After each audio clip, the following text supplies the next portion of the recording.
जय जिनेन्द्र। 10 लक्षण धर्म पर चल रहे हमारे स्वाध्याय की श्रृंखला में आज हम आचार्य समंतभद्र जी स्वामी के द्वारा रचित ही रत्नकरण श्रावकाचार्य जी ग्रंथ से 10 लक्षण धर्म पर उत्तम संयम धर्म पर रचित उनकी पंक्तियों को पढ़ेंगे। हालांकि इन 10 धर्मों का ऐसा तो कोई निश्चित क्रम नहीं है, पर फिर भी पूर्व से चले आ रहे क्रम के अनुसार आज 6वां धर्म यानी उत्तम संयम धर्म का क्रम है।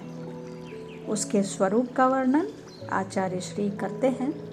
वे कहते हैं कि संयम का लक्षण इस प्रकार जानना। अहिंसा अर्थात हिंसा को त्याग कर दया रूप रहना, हित मित्र प्रिय सत्य वचन बोलना, पर के धन में वांछा का अभाव करना, कुशील छोड़ना, परिग्रह का त्याग करना, ये 5 व्रत हैं। 5 पापों का एक देश त्याग करना वह अणुव्रत है। संपूर्ण त्याग करना वह महाव्रत है। इन 5 व्रतों को दृढ़ धारण करना 5 समिति पालना है। उनमें गमन की शुद्धता ईर्ष्या समिति है, वचन की शुद्धता भाषा समिति है, निर्दोष शुद्ध भोजन करना ऐष्णा समिति है। शरीर तथा उपकरणों को नेत्रों से देख शोध कर उठाना धरना वह आदान निक्षेपण समिति है। मलमूत्र कफादी मलों को ऐसे स्थान में फेंकना त्यागना जहाँ अन्य जीवों को ग्लानि दुख बाधा आदि उत्पन्न नहीं हो वह प्रतिष्ठापन समिति है। इन 5 समितियों का पालना क्रोध मान माया लोभ इन 4 कषायों का निग्रह करना, मन वचन काय की अशुभ प्रवृत्ति ये 3 दंड हैं, इन दंडों का त्याग करना तथा विषयों में दौड़ने वाली 5 इंद्रियों को वश में करना जीतना वह संयम है। 5 महाव्रतों का धारण, 5 समितियों का पालन, 4 कषायों का निग्रह, 3 दंडों का त्याग, 5 इंद्रियों की विजय को जिनेन्द्र के परमागम में संयम कहा है। वह संयम प्राप्त करना बहुत दुर्लभ है। पूर्व के बांधे अशुभ कर्मों का अत्यंत मंद उदय होने से मनुष्य जन्म, उत्तम देश, उत्तम कुल, उत्तम जाति, इंद्रियों की परिपूर्णता, निरोगता, कषायों की मंदता, उत्तम संगति, जिनेन्द्र के आगम का सेवन, सच्चे गुरुओं का संयोग, सम्यक दर्शन आदि अनेक दुर्लभ सामग्री का संयोग होने पर संसार देह भोगों से अति विरक्तता के धारक मनुष्यों को अप्रत्याख्यानावरण कषाय की क्षयोपशम से देश संयम होता है तथा प्रत्याख्यान दोनों कषायों के क्षयोपशम से सकल संयम होता है। इसलिए संयम प्राप्त करना महा दुर्लभ है। नरक गति में, तिर्यंच में व देव गति में तो संयम होता ही नहीं है।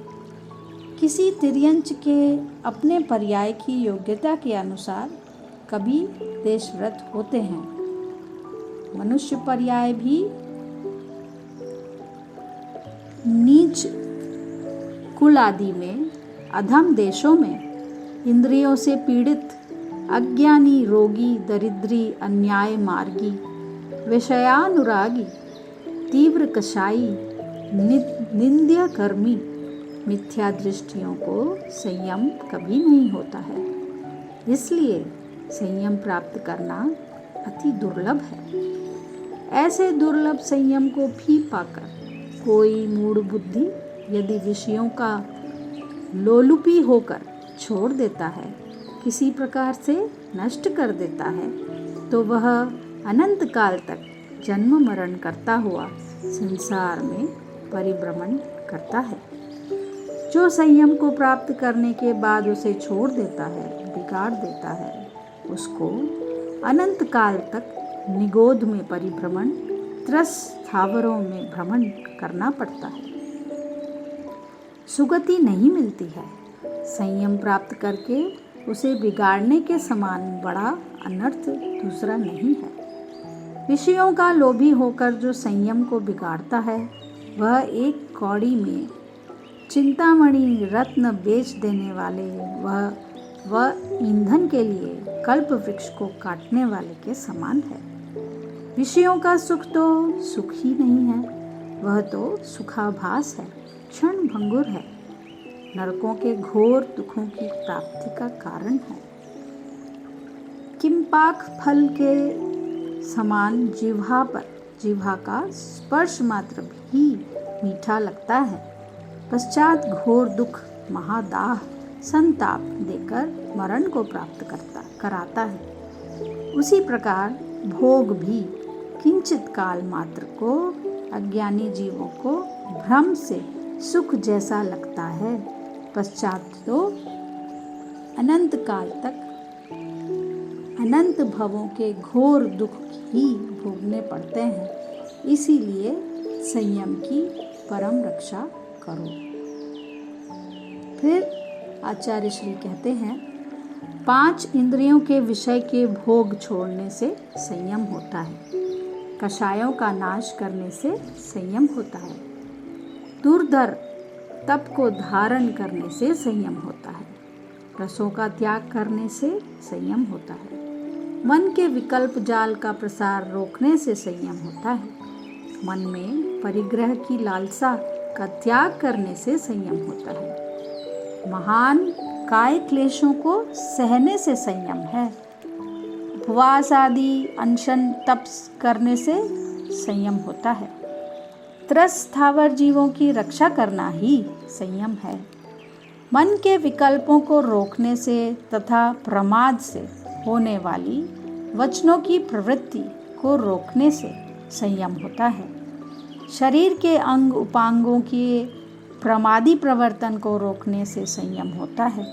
बहुत गमन को रोकने से संयम होता है, दया रूप परिणामों द्वारा संयम होता है, परमार्थ का विचार करने से तथा परमात्मा का ध्यान करने से संयम होता है, संयम से ही सम्यक दर्शन पुष्ट होता है, संयम ही मोक्ष का मार्ग है, संयम बिना मनुष्य भव शून्य है, गुण रहित है, संयम बिना ही यह जीव दुर्गतियों में गया है, संयम बिना देह का धारण करना, बुद्धि का पा लेना, ज्ञान की आराधना करना सभी व्यर्थ है, संयम बिना दीक्षा धारणा, व्रत धारणा, मूंड मुड़वाना, नग्न रहना, भेष धारणा ये सभी वृथा हैं। संयम तो 2 प्रकार का है, ऐसा भगवंत आचार्य श्री आगे कहते हैं, इंद्रिय संयम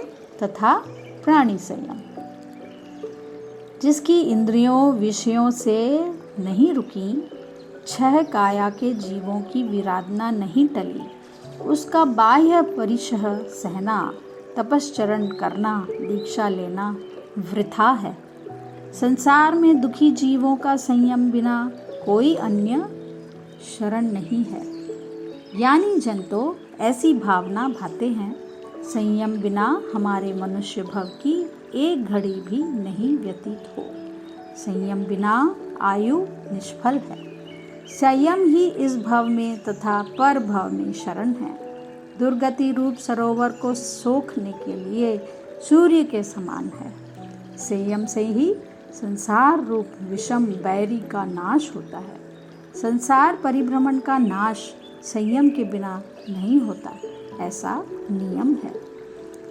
जो अंतरंग में कषायों से आत्मा को मलिन नहीं होने देता तथा बाह्य में यत्नाचारी होकर प्रमाद रहित प्रवर्तन करता है, उसके संयम होता है। इस प्रकार संयम धर्म का वर्णन किया आचार्य श्री समंतभद्र ने श्री रत्नाकरण श्रावकाचार ग्रंथ में। तो आपन इस पर चिंतन करें और अपने जीवन में संयम धारण करें।